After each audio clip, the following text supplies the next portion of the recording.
आज के वीडियो में हम थ्योरम पढ़ेंगे प्रॉपर्टीज रिलेटेड टू ट्रायंगल।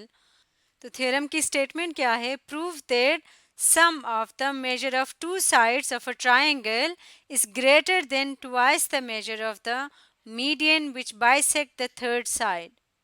इस स्टेटमेंट को अंडरस्टैंड करने के लिए सबसे पहले हम डायग्राम ड्रॉ करते हैं। तो यहाँ पे एक ट्रायंगल की बात हो रही है, तो सबसे पहले हम एक ट्रायंगल यहाँ पे ड्रॉ कर लेंगे। ये हमारे सामने एक ट्रायंगल है। इस ट्रायंगल को हम नाम दे देते हैं ए बी सी। ये ट्रायंगल ए बी सी है। अब इस स्टेटमेंट के मुताबिक हमने प्रूव करना है sum of the measure of two sides of a triangle is greater than the twice the measure of the median, यानी कि हमने मीडियन भी ड्रॉ करना है which bisect the third side.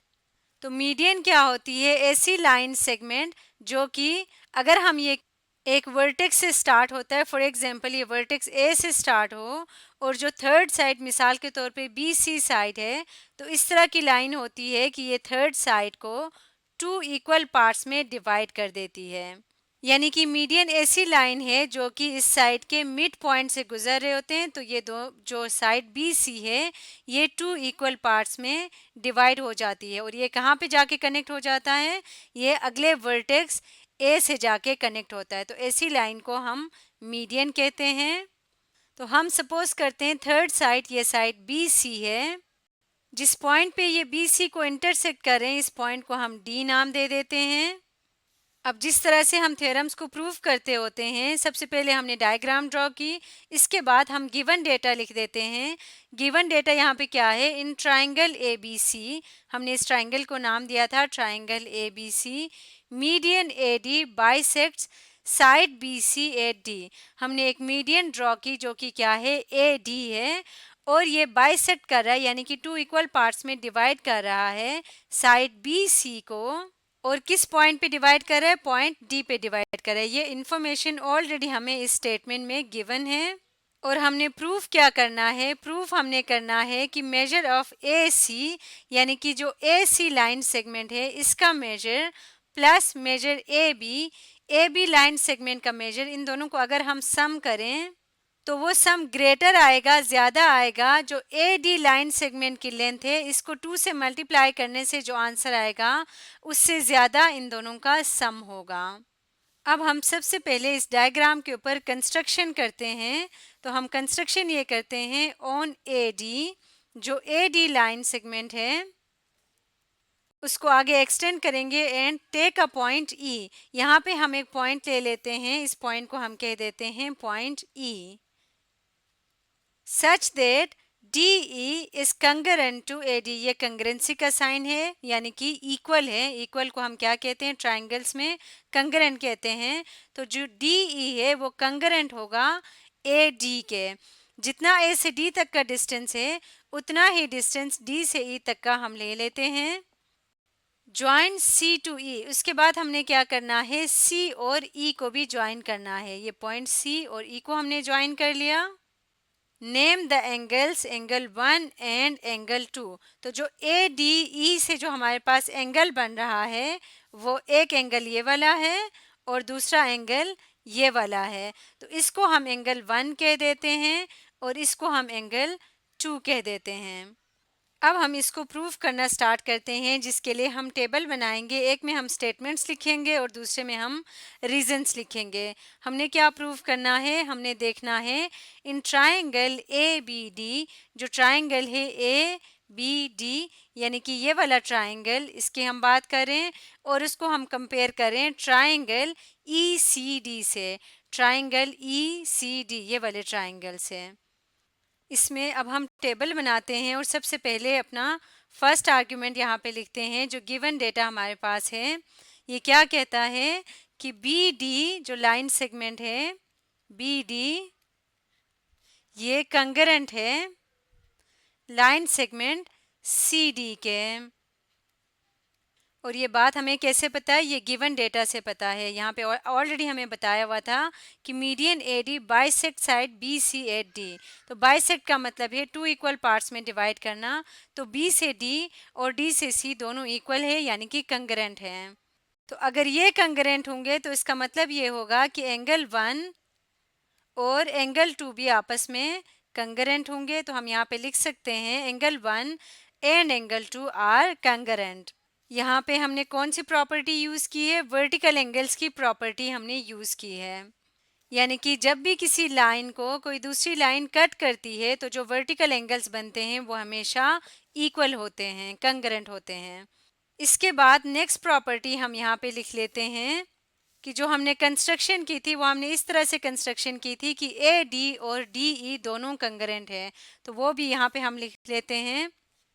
हम लिखेंगे ए डी जो लाइन सेगमेंट है, line segment A D is congruent to line segment E D. ये हमने कंस्ट्रक्शन की है इस तरह से। तो रीज़न हम यहाँ पे लिख देंगे, ये कंस्ट्रक्शन हमने ऐसे की है। So from construction. तो अगर किसी भी ट्रायंगल में दो साइड्स और उनके दरमियान का एंगल कंग्रेंट हो, यहाँ पे आप देख सकते हैं कि इस ट्रायंगल में ये वाली साइड, ये दोनों साइड्स, ये दो ट्रायंगल्स में और उनके दरमियान वाला और इसके अलावा ये वाली साइड, ये दोनों आपस में कंग्रेंट है, ये दोनों आपस में कंग्रेंट है और इनके दरमियान वाला एंगल भी आपस में कंग्रेंट है। तो हम जानते हैं साइड एंगल साइड पोस्टुलेट के अकॉर्डिंग क्या होगा, वो दोनों ट्रायंगल्स भी आपस में कंग्रेंट होंगे। तो हम यहाँ पे लिख सकते हैं ट्रायंगल ए बी डी इस कंग्रेंट टू, जो ट्रायंगल ए बी डी है वो कंग्रेंट होगा ट्रायंगल ई सी डी के, ई सी डी के।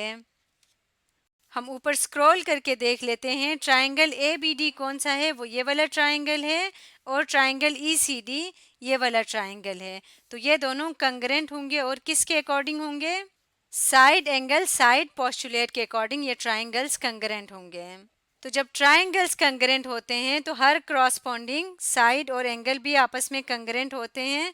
तो आप कह सकते हैं कि जो ए बी साइड है वो कंग्रेंट होगा ई सी साइड के, क्योंकि इन दो ट्रायंगल्स के कंग्रेंट होने से हमें ये बात पता चल जाती है कि उस ट्रायंगल का हर क्रॉसपॉन्डिंग साइड और हर क्रॉसपॉन्डिंग एंगल कंग्रेंट होगा। तो जो ए बी साइड है वो ये वाली साइड है, ए बी साइड कंग्रेंट होंगे ई सी साइड के।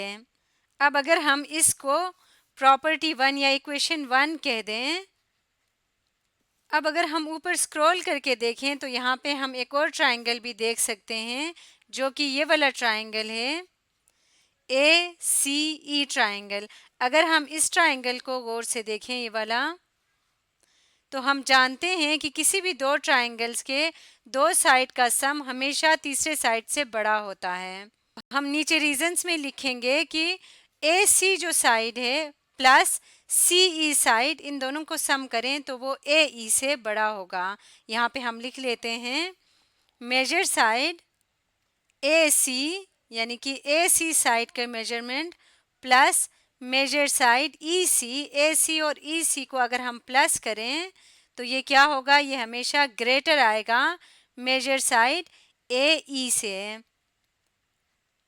और ये हम यकीन से क्यों कह सकते हैं, क्योंकि ए सी ई एक ट्राइंगल है। यहाँ पे मैं सॉरी ऊपर वाले का रीज़न लिखना भूल गई थी, तो मैं यहाँ पे अभी लिख लेती हूँ। ये हमने क्यों कंग्रेंट कहा था, क्योंकि ये corresponding sides of congruent triangles थे इसलिए।